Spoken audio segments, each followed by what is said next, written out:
In this thing. 5, 4, 3, 2, 1. Ooh, reviewers, did you have a good Super Bowl? Did you love watching Tommy fucking Brady, Kid, and Gronk? Did you enjoy it?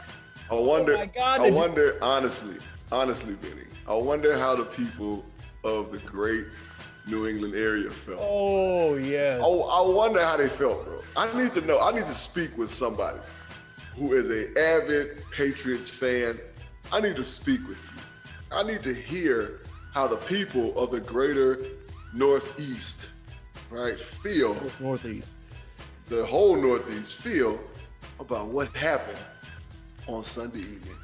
I need to know. Benny, can we make that happen, right?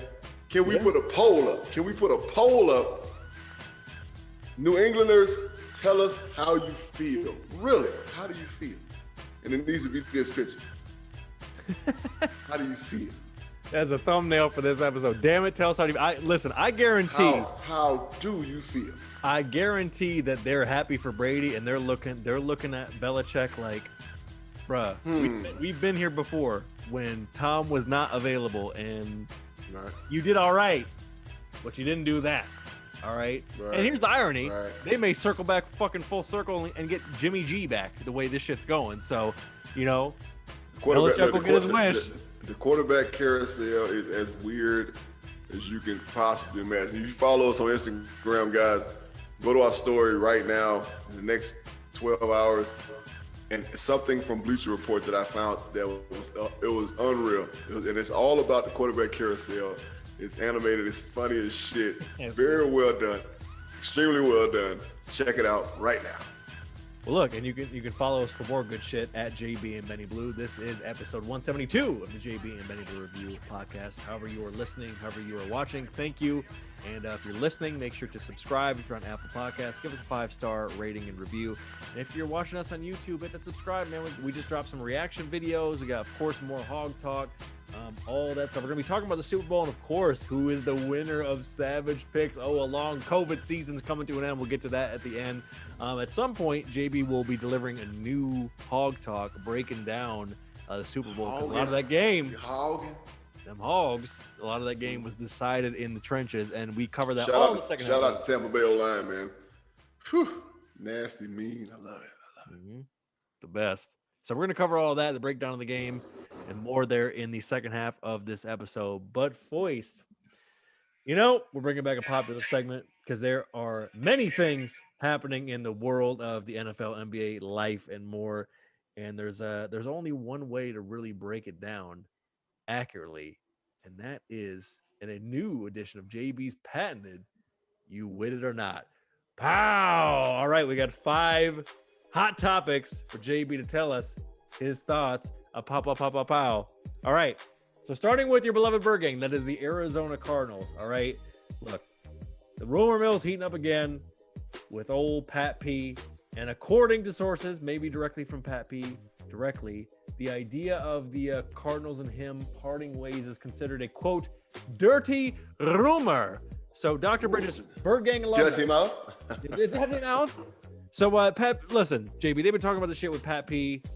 It's coming to the end of the road. I don't know. I don't think he has any more years on his contract left. But Pat P and the Cardinals parting ways. Are you with it or not? Yeah. I think that everybody can't be lifers, bro. All right, those people that know me and know this podcast know that Pat P is like my little brother. I love that kid. All right. Yeah. Time comes when you got to part ways, right? My number one is that I don't think Vance Joseph knows exactly how to use Pat, right? I think that a veteran, smarter football-wise, defensive coordinator will use Pat in a phenomenal way. I feel like Pat will go somewhere and make the Pro Bowl again. I just know he has good years left in him, right? But you got to move around a little bit. You got to take him. It's not Pat P. Island no more, right? Those times come and go. As any veteran player, our strengths and weaknesses change as we become older players. And that's no knock on nobody, right? Nobody. As I got to be an older offensive lineman, I feel like I got better and better game by game because I knew more. so I had to do less, right? Like it is what it is, right? People that know me know I joke about it. Like I'll play a whole football game, and when I was married, go home and destroy my wife, right? You know what I'm saying? Like, and it should be like, ain't you tired? Like, no, because I really haven't done anything compared to the work that I've done during the week. What I had to do in the game was kind of cake, right? So you get smarter as you get older. I think Pat is an extremely instinctive football player, and a good defensive coordinator that's going to move him around a little bit, disguise some man, have him doing some zone stuff, you know what I'm saying? Like all kind of different stuff. Charles Woodson style, right? Blitz him. Pat don't mind blitzing, right? He'll do it. Like just have him all over the place, right? Let him enjoy his last few years playing as kind of that everywhere, all over the place defensive back. Let him see how that feels, because I know he can do it. He's aggressive, you know, say he's strong, and yeah. So at this time, yeah, if it's real, if it's not, if it ain't real, I think that they should make it real. All right, so quick shot in the dark. If you think Pat P may be looking at a 1 or 2 year deal, where do you think he ends up? Do you think he ends up on a contender on like a veteran minimum type situation? What do you think? You already know who'll pick him up. It's either two teams that's gonna pick him up ASAP. Oh, no. Just to be spiteful, right? San Francisco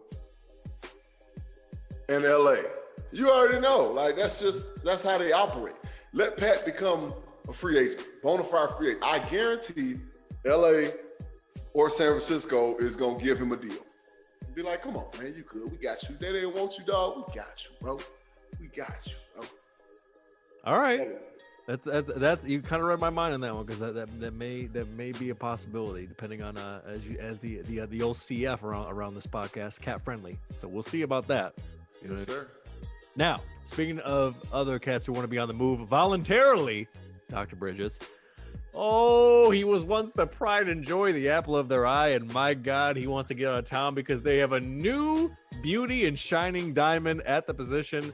Apparently, it cannot be rectified between the Boyds, that's JB's drafted team, the Eagles. The Boys, not the Birdgang. All right. Yes, let's be clear. Shout out to All About the Birds. Yeah, great podcast. Shout out to them. Hey, I'll be on the show. I'll be on the show Saturday, as a matter of fact. So, all right, promo. You will see that shared on our social media. We'll definitely get that up for you guys to see as a reminder. Yes, sir. And I'm pretty sure you're going to be talking about us on this podcast, Dr. Bridges. Carson Wentz wants out of town, but is Howie Roseman. He saw that Matt Stafford deal, and he got that lizard brain. He got the dollar signs in his eyes, and he thinks he's going to get a whole king's ransom for Carson Wentz. So, JB, the offers that the Eagles want for Carson Wentz, are you with it or not? Is it worth it for what they're trying to get? How many? What are the offers? Who's well, offering? they want multiple picks. They want multiple picks and maybe a player. They're striking high. They're doing on some. Okay. So of course I'm with it because it's the business, but you're not gonna get what you're asking for. Here's why. Carson Wentz ain't never won a Super Bowl, right? Carson Wentz, I don't think Carson Wentz has ever won a playoff game, right? Maybe I know reviewers are thinking, wait a minute, he was on the team. It's like, wait a minute. Maybe one, but no, because he's been hurt in the later. That's what I mean. It's been Nick Foles. But that's what I'm saying. Like, so in the latter parts of the season, he's always been hurt anytime he went to the playoffs. So, yeah. And then that word injury comes into play.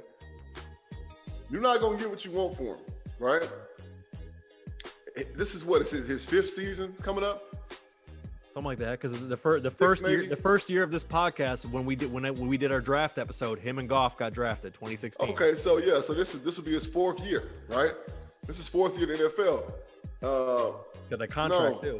Yeah, you're not gonna get what you want for him. They're just not, because those intangibles, those factors, those actual factuals, right? The man, he never went to Super Bowl. He's never won a Super Bowl. You got a Super Bowl in Philadelphia. He didn't win it.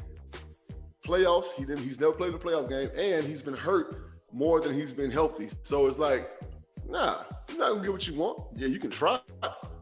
You can give it a try, right? And of course you're gonna try it, because that's what the business is all about. Right. But yeah. So I'm with it, but I understand the reality. Okay, so the reality then, where does he ultimately end up, and at what price if you had to put your GM hat on? Well, I think fairly. Honestly and truly, right? I can't really say where Chicago has been mentioned multiple times. God. I think Jacksonville is always an option because, okay, they like, oh, we get Trevor Lawrence, you know what I'm saying, first pick. It's still an option, right? Urban Meyers, we don't know what the hell Urban Meyers is going to do down there. We don't know what he got up his sleeve. We don't know what he's thinking. Whoever gets him is going to have to give up at least 2 first-round picks, right? They might have to trade a player over, right? So I take that back, at least 1 first-round pick. I was going to say, man, yeah, like, I don't think he's going to get 2 first. Right, yeah. So then they might have to trade a player over, right? Somebody who's got some youth to him, so on and so forth. But other than that, I think it's going to end up being a team that's going to suck up some of the debt, and you're going to give up a first-round pick. They're going to give up a first, probably 3rd, 5th. Right? You're going to give up half your goddamn draft picks, you know what I'm saying, and soak up a little bit of that money, right, for it to be legit. Because they're not going to give it up either way. Then, if that happens, then he's going to rake a funk. And so they're going to end up caving to get him out of there because as much of a man of integrity as they say he is, right? Yeah, I saw him on the sideline when Hurts got put in. He wasn't. He was ready to pitch a bitch all day. Trust me. Yeah, and by the way, I'm predicting some draft night magic where he ends up on the Colts. I think that's where he really wants to be, and I think they'll do it. But like you said, they're gonna wait till the market cools. Because of Frank Wright and the Super Bowl, Frank Wright. They're gonna wait till the market dies down. And they're like, you know what? We can make some draft night magic if you want to get out of that contract and flip him because we can actually get the most out of him. So I think he'll go to the Colts. All right, shifting to the NBA. All right, as you know, it's already been it's been a strange season. They were in the bubble, and they came back, and they started the season later, and they shortened the season to 70 games. Well, now, apparently, they want to bring back the All-Star game. They have it set up for Atlanta, and LeBron came out and said, no, I'm not into it. I'll be physically there, but mentally not there. So, JB, this COVID season, the NBA having an All-Star game. Shaking your head, you with it or not? Oh, no. When does All-Star break? In June? It's no, it's normally in February around this time of the year, but now it's in March now. No. I agree. No, I mean it's no. We saw what just happened with the Super Bowl, right? And we didn't even talk about that, Benny. we didn't even talk about that, right? We're still under the hostage, if you will, of a virus. Right? A virus that's killing most of our old people, right? And so to protect our own, no, but if you saw what was going on in Tampa Bay during the Super Bowl, I mean, first of all, it's Florida, right? So one of the funniest things I saw during the Super Bowl is somebody posted a picture of the weekend. Great performance, by the way. Outstanding. I enjoyed it. We're talking shit. It was phenomenal, right? So it's right up there, probably top 10. I'm just gonna be real with you. It's top 10 performance in the Super Bowl. The shit was nice. But the part where he was standing with the guys with the mask on, and then they showed him on the field, they're like, this is the most mask worn in Florida in the last 6 months. So that shit was hilarious. That shit was funny as hell, right? So, no. Atlanta's already a hotbed for everything. Yeah, they already been open and doing the most. First of all, why don't you have it in a place that's actually contained or in a bubble? Don't have it in fucking Atlanta. Atlanta's buck wild right now. Come on now. You be seeing the club scenes in Atlanta, bro? Oh my God, they might as well be coughing in each other's faces. Get out of here. They might well be sharing drinks. Right. What you mean? Like, God, bro, they might well be passing the same bottle of motherfucking Hennessy around like it's like we ain't never had the pandemic. Oh my God. Right? I agree with you on that. Nothing more to be said. All right, keeping it in the NBA. So apparently, and it's interesting because it's all kind of coming to light now. Apparently, Mavs owner Mark Cuban had the Mavs arena, which really doesn't have a lot of fans there.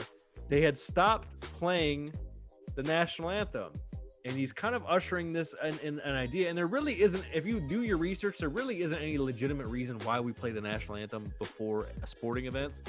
And apparently, he's had conversations with the NBA, and they're sending out memos about we're gonna comply and people are gonna play the national anthem, blah blah blah.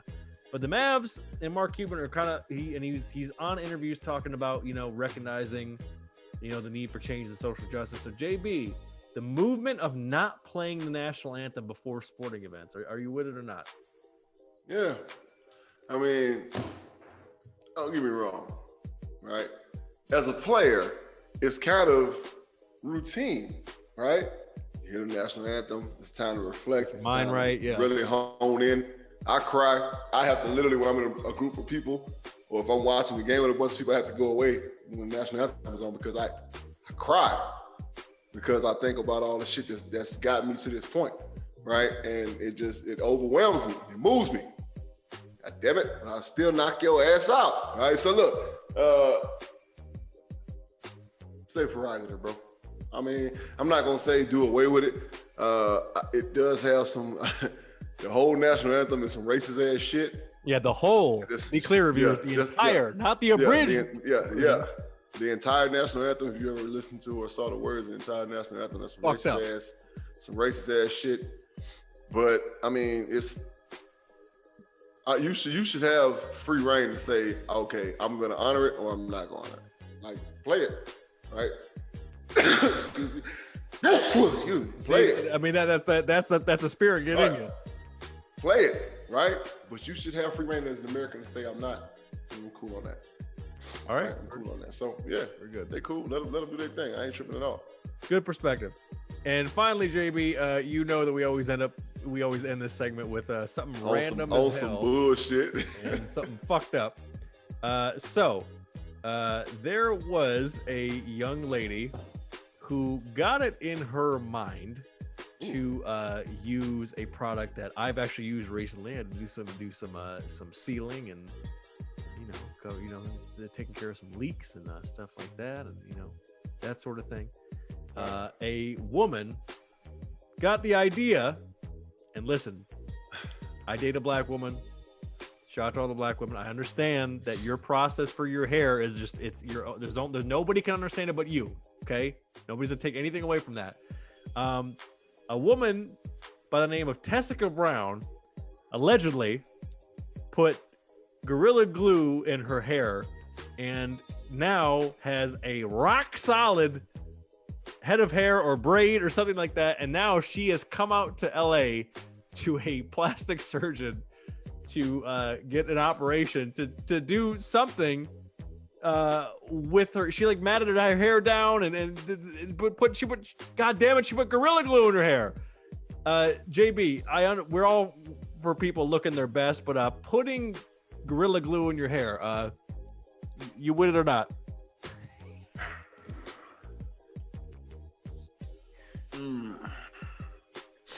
This is embarrassing, right? And I don't even know this person. This is embarrassing, right? This is embarrassing. First of all, any product called Gorilla Glue, I ain't putting on my skin at all, right? I've had it on my skin. That shit hurts. I got Gorilla Glue in my house right now, right? And if anything goes crazy, we Gorilla Glue it up, right? Gorilla Tape, right? This shit is amazing. I got some Gorilla Tape. I work at the gym. For people that don't know what I do for a living, I'm a fitness manager at EOS Fitness. So we have a cave personal training, which that's our room. We got a TRX ball in there. It's a black leather ball that's jacked up, right? Yeah. So what we do is we basically discontinue the ball, right? So we take it and we register it out of our system, and that means the ball is free. So I can't wait for that ball to get free. Because you know what I'm gonna do? Get that goddamn Gorilla Tape out and whip that shit up, and that's going in the fucking gym in my garage. So listen, this is embarrassing. What the fuck made you think that you should put anything called Gorilla Glue in your hair? The shit that you put in your head for fucking weave and tracks already is strong as shit. Right. But you gonna put a product called Gorilla Glue, right? If it's any inclination how strong a fucking gorilla is, probably pound for pound, the strongest animal on earth, right? Outside of an elephant, right? And I ain't talking about sea animal. They're like, what about a whale? Shut the fuck up, right? I'm talking about walking on the ground, moving along the earth mammals, right? Of course, the elephant is strong as shit. It's gigantic, but a gorilla, pound for pound, is one of the strongest animals in the fucking world, on the planet. Their body fat is probably 2%. Benny, male gorillas, silverback gorillas, body fat is probably as low as 2%. And you gonna put something in your hair called Gorilla Glue? Bitch, you know what? I wasn't even gonna cuss this episode like that. I wasn't gonna do it, but this motherfucker's stupid. That's like a separate "don't be dumb" like subcategory within a segment. You got to be the stupidest motherfucker on earth. You put Gorilla Glue. You put. It's pretty wild. Benny. Pretty bad. Like a rock hard braid though. That's gotta be like that's gotta feel like 20 pounds in your fucking head. Jesus Christ. Benny. Woo. So something got to come out, and I ain't talking shit about nobody who got any kind of affliction or nothing, but something got to come out later on saying that she kind of slow. Not you know. Something got to come out. Something got to come out later. Something got to come out later saying that she is not mentally right. Something got to come out, because if this woman has all her senses. And by the way, real quick, you know the era that we live in, the clout chasing capping era. She might have been trying to have her moment where she knew damn well that this was not going to work, and she did it anyway. Bro, and now she's going to taking endorsements and. So you're right. That's a whole nother side of the spectrum, right? But when I saw this woman, I saw pain and suffering, right? I didn't see I would get paid for this shit. I saw pain and suffering. I saw what the fuck was I doing in her face. So on a side note, Benny, you know I'm always in the Twitter sphere. That's one of my favorite places to be. I seen a video of this woman who allegedly put Gorilla Tape on her vajayjay to wax it. Man, what's going on in the world? Something's wrong with the world today. Bro. We living on the edge, bro. Like, right. What? Shout out to Takeoff. Not Takeoff. What's his name? Cardi B's old man. Offset. What's that? This Takeoff? Offset, yeah. So shout out to Offset. They're doing the thing for clout. If that's the case, Benny, reviewers, she put Gorilla Glue on her hair, son. Pretty wild. On her Pretty hair, bro. Stuff. Look. Hell no, I ain't with it, man. Having said that. Having said all that, I ain't with it. Shit. I wouldn't be with it in 1,000 years. Right. Well, you know we had to talk about it. And God damn it, we ain't about the cloud either, because we give it to you. Raw, real, and uncut for the people, baby. That's who we are. And when we come back, we breaking down the Super Bowl. Dr. Bridges is going over his eye in the sky, don't lie, what he saw as he enjoyed some dillies and watched the game. Of course, we're going to break down Savage picks and the stakes to the winner and the loser. All that coming up and more right when we come back from our special advertisement announcement. This is the JB and Benny Blue Review Podcast. We'll be right back, bitches. And this means peace, not bye-bye like Antoine Whitfield. Right. Wow. We're right back. All right, 5, 4, 3, 2, 1. Get your drinks ready, baby, because we are back. Episode 172. Ooh, the effervescent. What do you got there, by the way? Forgot to ask. That was sponsored. Future sponsor. Future sponsor, Jack Daniel's Honey. Yes, we are in here, out here, around the corner, down the block. And Bud Light, right? I sent y'all a shout out on Twitter because Literally, Benny, right? Literally, Benny. I cracked open a Bud Light. This is my third one, right? But after the first one, I cracked it open and man, it was so crisp. Ooh. And it was so, it was the perfect temperature. It was crisp, cold. Oh man. Yeah, I tell you what, I have not had a BL smoothie, as we like to call it in the homeland, in quite some time. And I gotta tell you what, man, a lot of people like to hate on the Bud Light. For my money, for a standard, gas station beer, It Corner don't store get no beer, better.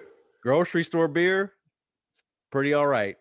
Have a It few of don't those. get no better, bro. You have a few of No, those, hey, you'll be all right. I mean, you just like you said, your consistency, right? You know what you're getting, Right. right? You know what you're getting. Right. It's firm. It's together. You know what I'm saying? It's Right. consistent, bro. Yep. Is he describing Right. a woman or Bud Light? Only JB knows. Could be both. Bing. When he said firm and consistent, you know what I'm saying? At times they go hand in hand. Right? Mix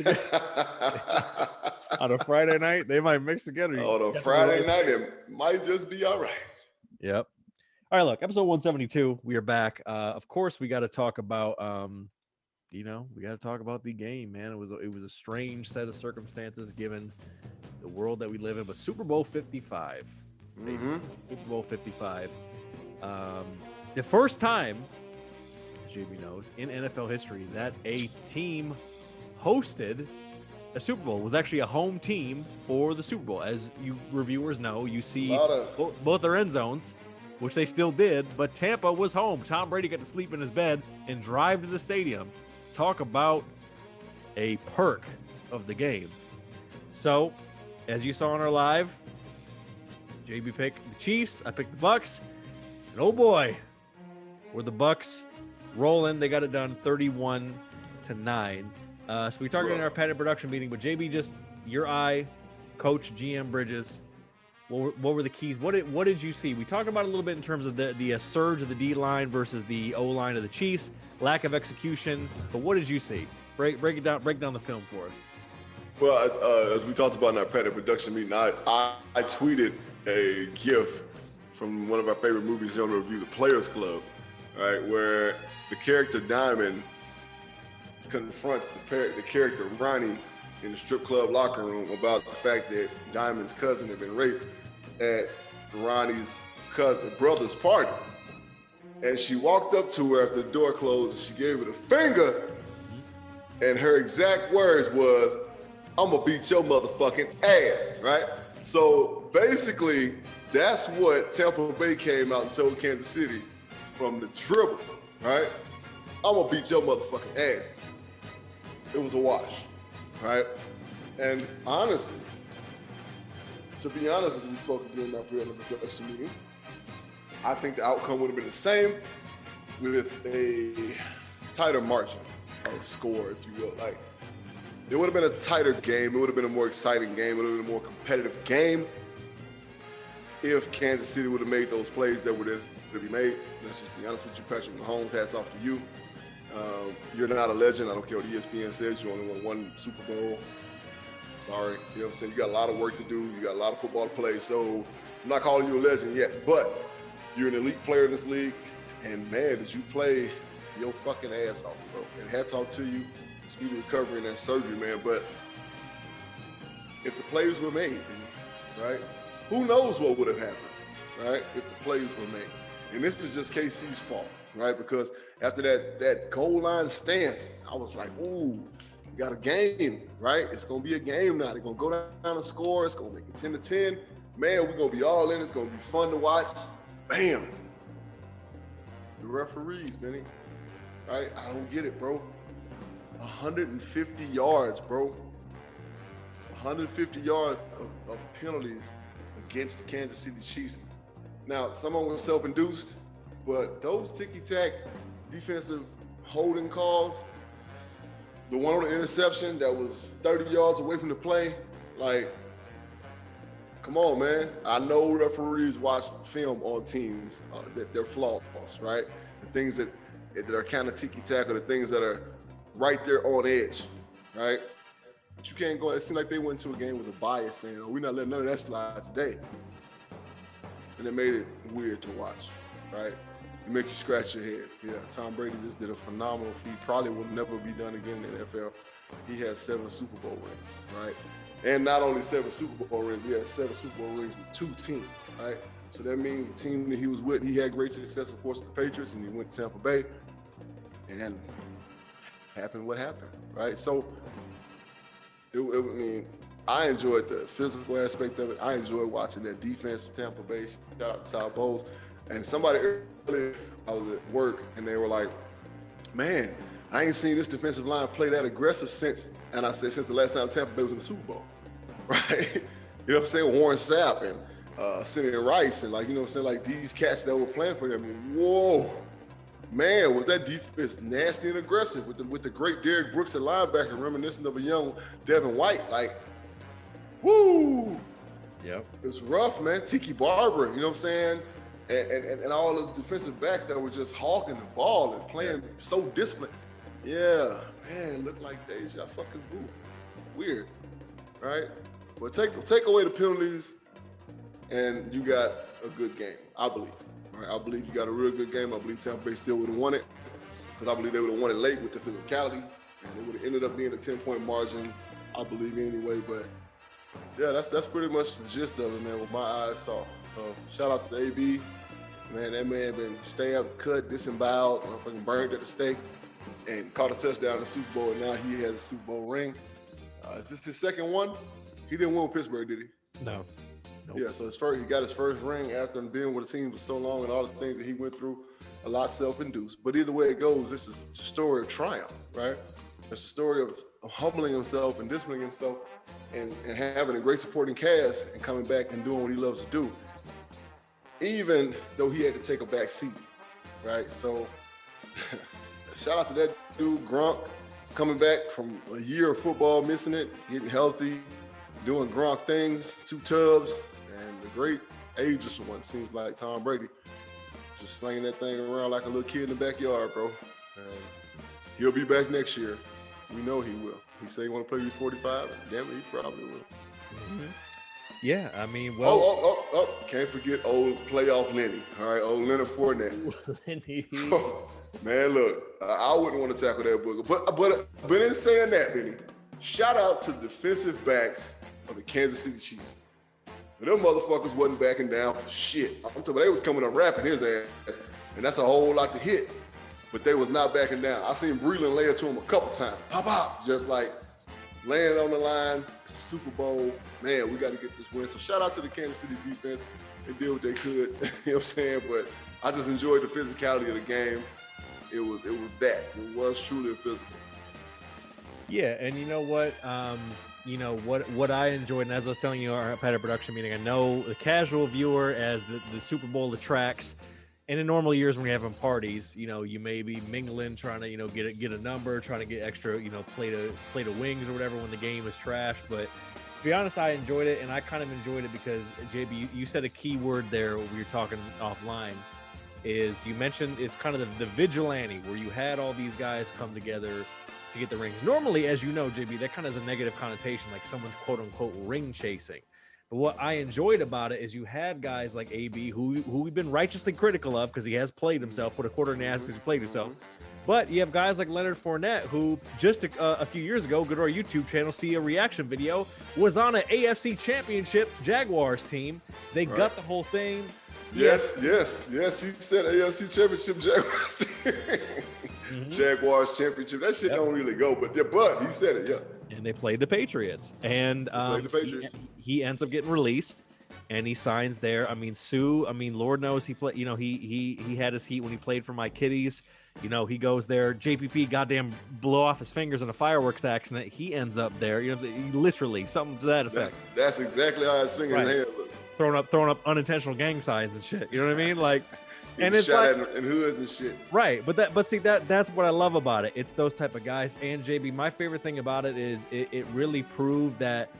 Yes, you do need to have good coaches, and obviously, Mr. I'll tell your ass, BA and Todd Bowles are a regular lethal weapon. You know what I mean? They're the Danny Glover, Mel Gibson duo for my money.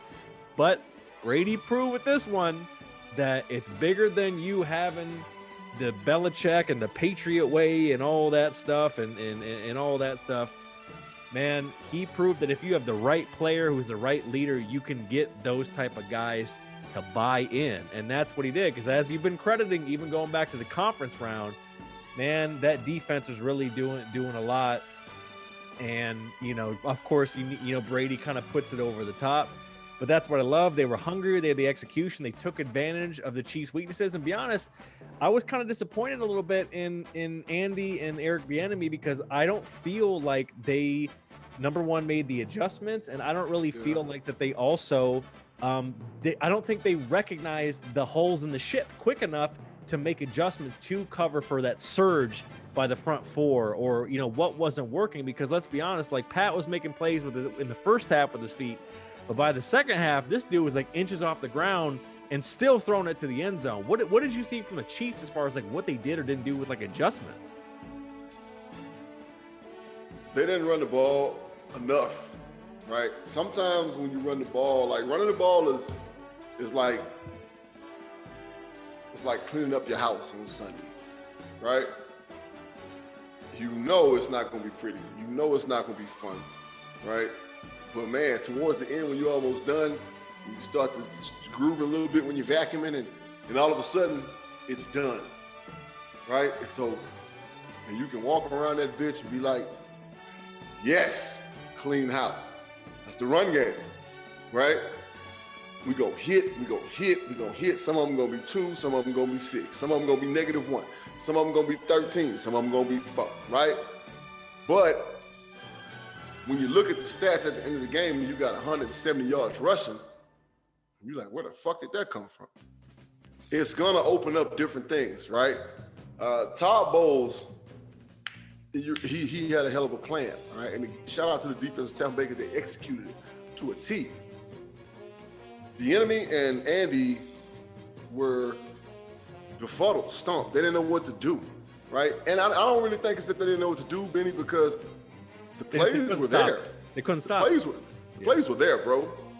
The offensive line didn't allow anything to happen, right? So as soon as Pat snaps the ball, he gets to his back step right on his drop, and next thing you know, he's doing the smooth shoulders and running and yada yada yada. And it wasn't Eric Bieniemy and Andy Reid. It wasn't. It really wasn't, bro. It wasn't. I mean, they're calling plays that were effective. I mean, the second half they came out and they realized they had to run the ball. First damn play, Solaire, whatever his name is, Edward Solaire. Clyde Edwards-Helaire, yeah. Yeah, gets fucking like 25 on a run or some shit. Mm-hmm. Just busted up the middle, you know what I'm saying, for a nice chunky run, right? And then we go back to running again, 4 or 5, run, try to throw it, some miscommunication, a bad route or some shit, or pressure, and he had to get rid of the ball too fast. These were the things that were happening offensively for KC. It wasn't on Bieniemy or Andy. They were calling plays that were relevant. They were calling plays that were relevant to that situation. It was, I mean, can't blame them. I'm sorry, you can't blame them. You got guys dropping open touchdowns, right? How many times did you see a ball go through hands like this and hit guys in the helmet, right? And the 2 times that it did happen, Patrick Mahomes is literally running for his life and he's throwing the ball on the run with accuracy. So, yeah, can't complain about that shit. Yeah, and to your point, it was interesting, the tale of 2 halves, where yes, it was definitely a combination of ticky-tack flags and kind of self-induced flags, as well as ball in the face mask for Hill, ball in the face mask for Pringle. I wish they would have got cats like Hardman open to open up some of their more key playmakers like Hill and Kelsey in particular, but yeah, it was just one of those things where it's like they didn't necessarily come off what they know that they can do. It's just for the simple fact that they were simply out muscled, man. I mean, it's really, you know what I mean? Especially in the front four. To be honest, I'd have put Shady out there last game of the season. I'd have played Shady because in the past game, it's like he's a mismatch for anyone. I don't give a damn how old he is. I don't give a damn how fast Devin White is. Shady out there catching the ball, he gonna put him in the dirt and he gonna get, a good 25 yards afterwards. You know what I'm saying? So I'd have played Shady a whole lot more as opposed to when I realized that one cat from last year that was a start Williams, he wasn't doing it, right? He wasn't, he wasn't that guy. So I'd have put Shady in the past game. We'd have ran some screens, some awkward screens at that, right? Some old super weird ones like fake run screens and so on and so forth. Well, wait, are you talking? Wait, because am I crazy or is Shady on the Bucks and you're talking about Le'Veon? He's on the Chiefs, right? Am I getting that right? Oh yeah, that's right. Yeah, the Chiefs. Yeah, I'm thinking about Le'Veon. Yeah, I don't know. Did he play? That's what I was thinking about Le'Veon. Yeah, that's what I'm thinking about Le'Veon. I'm like, So, Le'Veon would have been perfect in the pass game. It would have been a appreciate you correcting me because I was going. I really got to run that back. Did Le'Veon Bell even play a snap in this game? I mean, I know he's. Is Le'Veon Bell even on the Chiefs team? Right? He didn't play, bro. I know he didn't. Did he? Did he dress for the game? I don't know, but shot to Shady because he got one. So good for him. Shady got a ring, bro. Yep. Shady got a ring. Shot to Brady. Shot to Brady. Fucking toss it. Shady got 2 rings, huh? Does he? Who would be the other one then? Was he not Philly, right? He was a Philly when they run it. Really? Yes, because somebody tweeted it and it was I did talking shit about it. I want to say it was Ghetto Grump, right? On our Instagram page. So shout out to Ghetto Grump, man. Great follow. Sometimes he crosses the line, but he's good, right? So yeah, if I'm not mistaken, he's saying something about Shady doing absolutely nothing, has 2 rings or some shit like that. Well, I mean, ultimate point is a lot of cats who this might have been their only crack at it. They finally got the chance to get that hardware. Now they're partying on a boat today. BA was sipping. You know what I mean? Brady was tossing the Lombardi from boat to boat. Jesus Christ, man! You saw that boy Brady. You saw that boy Brady walking out the joint. You know what I'm saying? When it was done, when it was all said and done, when they got back on land, you see Brady homeboy like holding him up. that boy was fade did. You know what I'm saying? But shout out. Hey, look, if I'd have been there, I'd have did that and get me out the water a couple times. You know what I'm saying? I'd have been lit. It'd have been great. You know what I'm saying? For that ring? Right. Please. Well, JB, that brings us to the final segment of the show. Okay. Talking about that ring. Reviewers, as you know, been following us all season. We do our coveted Savage picks that covers from week 1 all the way through the Super Bowl. And as you know, there was always an official, unofficial recount like the election, but not like the election because Lord knows there was some shady business going on there. And we add everything up. And this year, the stakes are always different. We have a couple vacations that we still need to take, shot to COVID. But this year, the stakes that the winner is choosing a charitable organization of their choice for the loser to do a $500 donation after a full recount of weeks 1 through 17 through the Super Bowl. The final tallies of Savage picks for 2020, 2021 are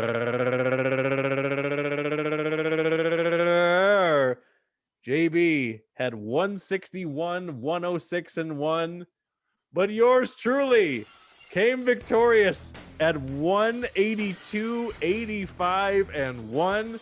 I want to thank the NFL's YouTube for allowing me to watch film on the games I absolutely didn't watch.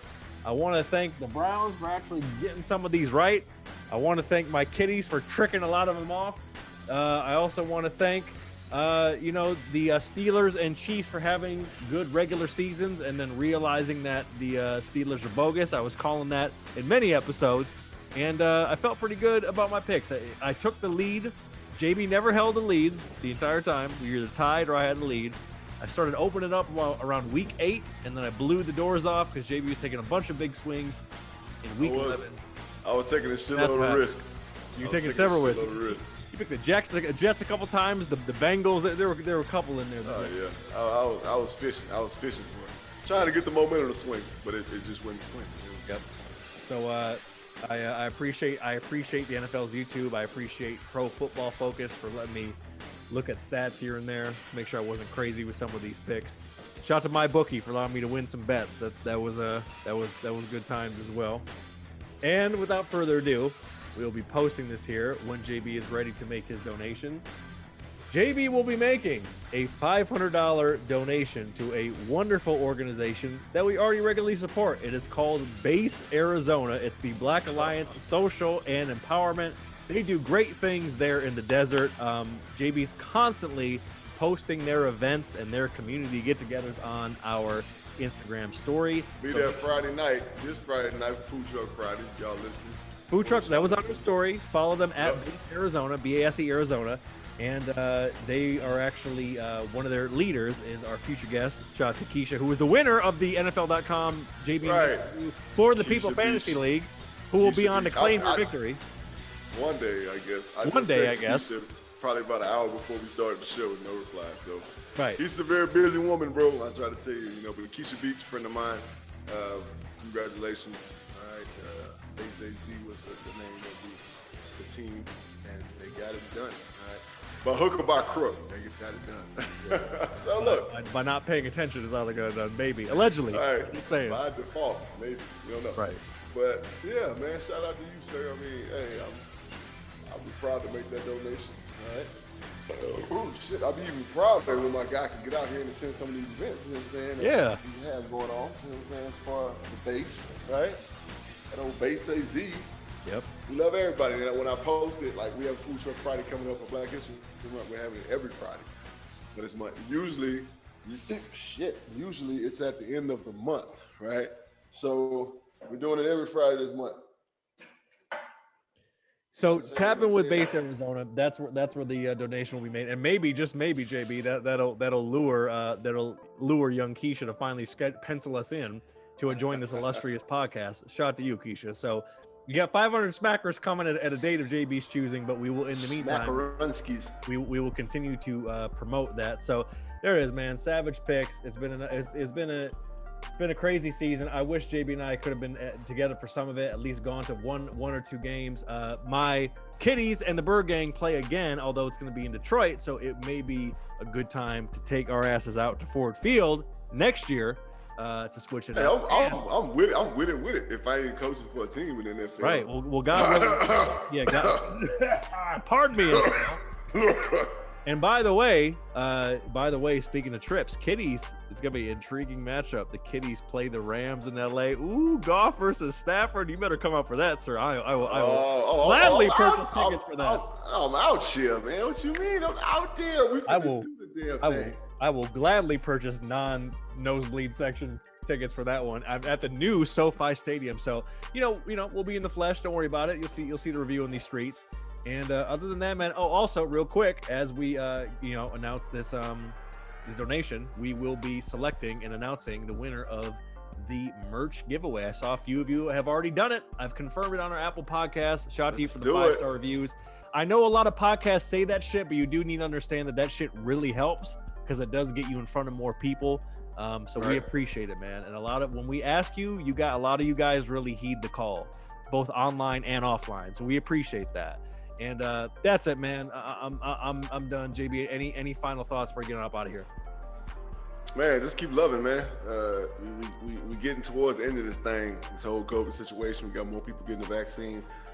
More power to you people, because I'm not getting it. I'm just not. It just is what it is. I don't get flu shots, so it's just my beliefs. Is what I if I gotta go to South America or something, I guess I'll have to get it. But right now, that's not in the books. So shout out to you, world, for just healing. All right, shout out to the world for healing, man. That's pretty much it, Benny. Like, keep healing, keep loving, keep living, keep understanding, keep communicating, right? Because communication rock the nation. It's the only way we're gonna get to understand each other as a people, to love each other as a people. We gotta talk, we gotta understand each other. We need us, right? Man, beautifully said. Well, that's it. Episode 172 of the JB and Benny Blue Review, jbandbennybluereview.com. Follow us at JB and Benny Blue and tap in with us on all streaming platforms. Tap in. And that's it. Until next time, we are out, people. Holla. Damn.